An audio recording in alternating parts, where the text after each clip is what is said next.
Peace, everyone. How y'all doing? How y'all doing? I wasn't gonna come live today, but I'm coming live. The title of today's show is the Beat 139 interviewing Israel Doctrine, Uncut. Secrets behind what happened to that boy 2013 revealed. Now, this may be new to y'all. I may be new to y'all because I've been out here for 8 years pushing this whole thing. And Layla Wheels, Troy Star Terrain, Khalil Money, DJ K Slay, and a lot of people have been trying to shut me up. So I did a documentary this year. It's a four-part documentary. The introduction to me meeting her son Camel, what happened after I met her son Camel, and the things that's been going on for 8 years. Because I'm the living testament of what Tupac said. The feds is watching. Niggas plotting to get me. Will I survive or will I die? That's my life story. It's a Tupac song. So tonight I'm having an interview. Hopefully they'll let me play my interview over here.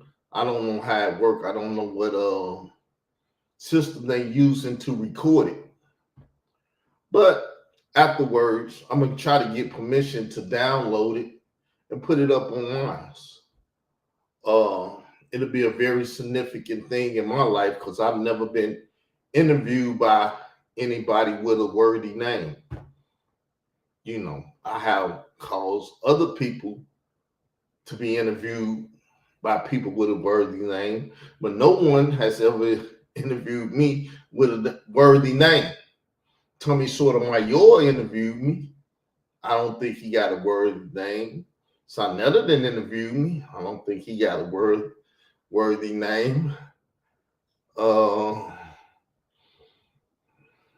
I don't know anybody. I can't remember being on this level. But like, you know, Khalil Money, who has chased me around for 8 years and why he did it and this and that, we'll talk about that tonight. You know, I haven't had the entertainment community world chasing up behind me because I've never been ignorant enough to call myself a Hebrew Israelite and end up in a Hebrew Israelite cult. You know, I come out of Hebrew Israelite school. I consider them a cult, but I never joined the cult. The cult, or however you say it.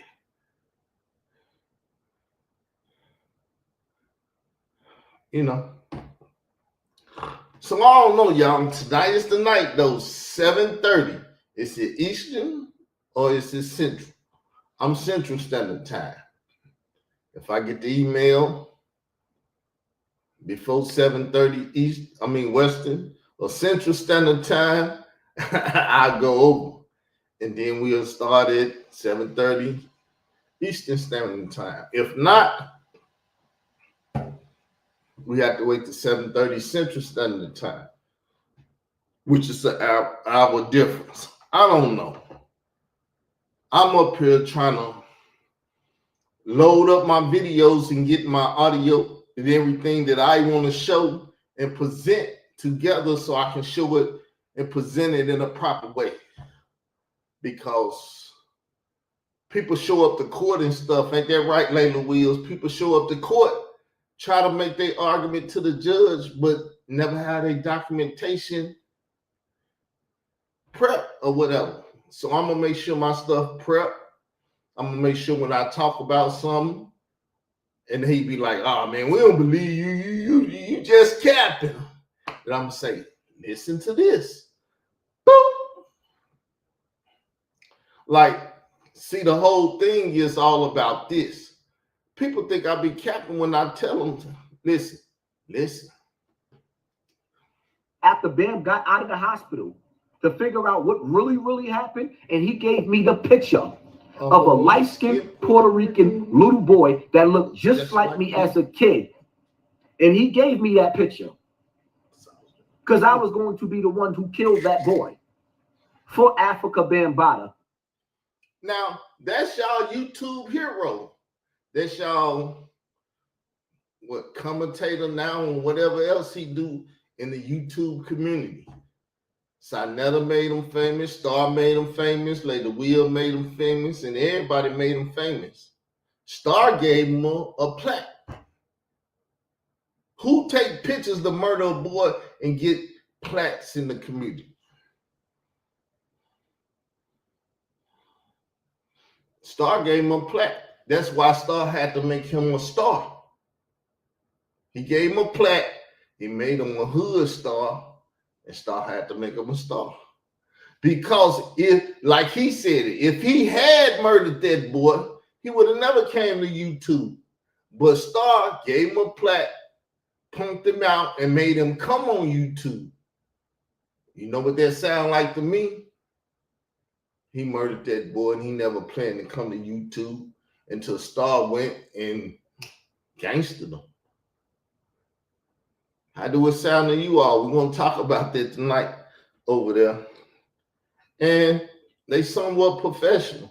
They probably going to ask the proper question, or they might be ignorant like, what's his name?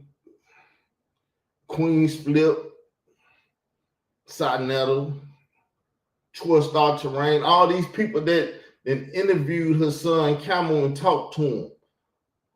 Dave Wedge, all of these people that heard him say Bambaataa got him to settle his beef with the boy for stabbing him, but never asked the questions, never thought about it, never, man, it's ridiculous, man.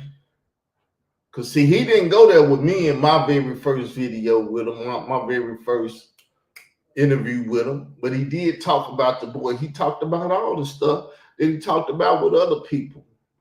A learning dialogue from my perspective. But like I said, 7:30 Eastern Standard or 7:30 Central Standard. Look out. That means go over to the beat 139 and look out for your boy, because he will be there in the house tonight unless they mess it up. I don't plan on messing it up, but it's going to be an exciting show. What's up, Queen? Yeah, I got a hat on. I started talking Bible. This is what's going to happen. Because I got to respect my Lord. But as long as I'm talking documentary, the socks will be on my head. But I'm out, y'all. Peace.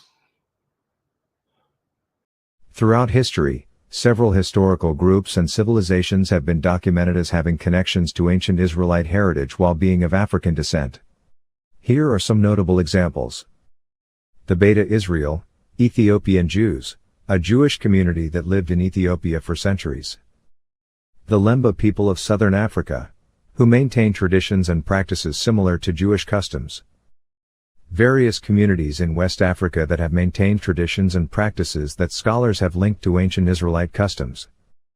It's important to note that this topic involves complex historical, genetic, and cultural evidence that continues to be studied by scholars and researchers.